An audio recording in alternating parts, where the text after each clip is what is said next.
সামাজিকভাবে যে মানুষকে অবিচার করা হচ্ছে, তাদের প্রতি অন্যায় হচ্ছে, জুলুম হচ্ছে, অত্যাচার হচ্ছে, নারীদের উপর যে বাংলার বিভিন্ন প্রান্তে অত্যাচার হচ্ছে, যেখানে সাম্প্রদায়িক সম্প্রীতি নষ্ট হচ্ছে, সাম্প্রদায়িক দাঙ্গার পরিবেশ তৈরি হচ্ছে, সেখানে সম্প্রীতির বার্তা নিয়ে আপনাদের গ্রামের ছেলে জুলুদা সেখানে ছুটে যায়। সেই সুবাদে আজকে আমার তার সঙ্গে পরিচয়। এমনি এমনি জুলুদার সঙ্গে আমার পরিচয় হয়নি, ফোনে ফোনে পরিচয় হয়নি, আর তার ডাকে আমি এমনি এমনি আসিনি। এসেছি তার লড়াই, তার আন্দোলন, তার সামাজিকতা, তার সঠিক চিন্তা ভাবনা আমাকে অনুপ্রাণিত করেছে।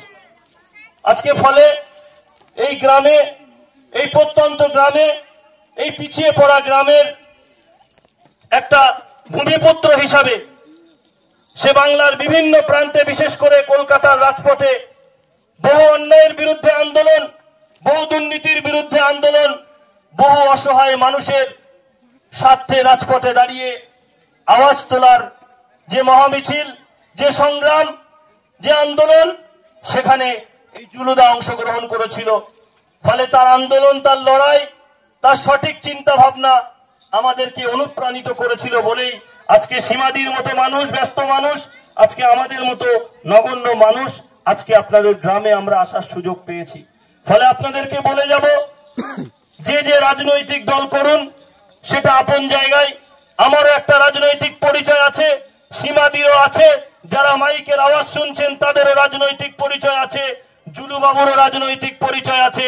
কিন্তু রাজনীতির ঊর্ধ্বে গিয়ে মানুষকে সেবা করা, সমাজ সেবা করা, মানুষের পাশে থাকা, আমরা কখনো জাতপাত নিয়ে ভাবি না, কে কোন ধর্মের মানুষ, ধর্ম তার আপন জায়গায়, কিন্তু মানুষকে সেবা করা, মুমূর্ষু রোগীর রক্তের যে যোগান, সেই রক্তের ব্যবস্থা করে দেওয়া, এটা আমাদের নৈতিক দায়িত্ব এবং কর্তব্য। প্রত্যেকটা ধর্ম কিন্তু সেটা শেখায়। মানুষকে সেবা করার কথা বলেছে, সংঘর্ষের কথা কোনো ধর্মে বলেনি, কোন ধর্মকে অপমান করার কথা কোনো ধর্মগ্রন্থে বলা নেই, কোন ধর্মগুরুরা এমন কথা বলে যাননি।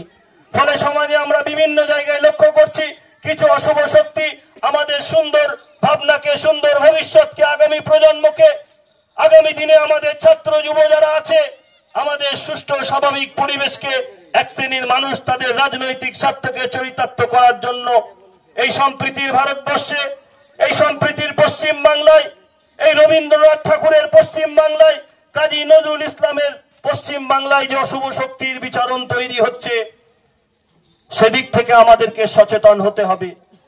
সেই সচেতন হতে গেলে সম্প্রীতির ভারতবর্ষের যে সুন্দর পরিবেশকে যারা নষ্ট করার চিন্তা ভাবনা করছে, তাদের হাতে যদি আমরা নেতৃত্ব তুলে দিই, তাদেরকে যদি আমরা নেতা হিসাবে মানি, তাহলে আগামী প্রজন্ম, আমার সামনে যারা আমার ছোট ভাই বোনেরা দাঁড়িয়ে আছে, এদের ভবিষ্যৎ কিন্তু অন্ধকার হয়ে যাবে।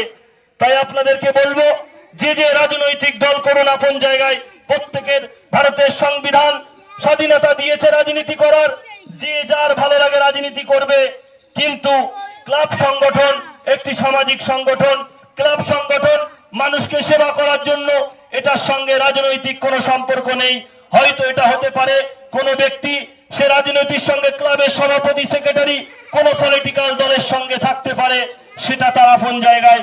কিন্তু গ্রামের স্বার্থে, মানুষের স্বার্থে, সমাজের স্বার্থে, আগামী যুব সমাজের ছাত্র ছাত্রী, নব প্রজন্মের স্বার্থে ক্লাব যে সমাজ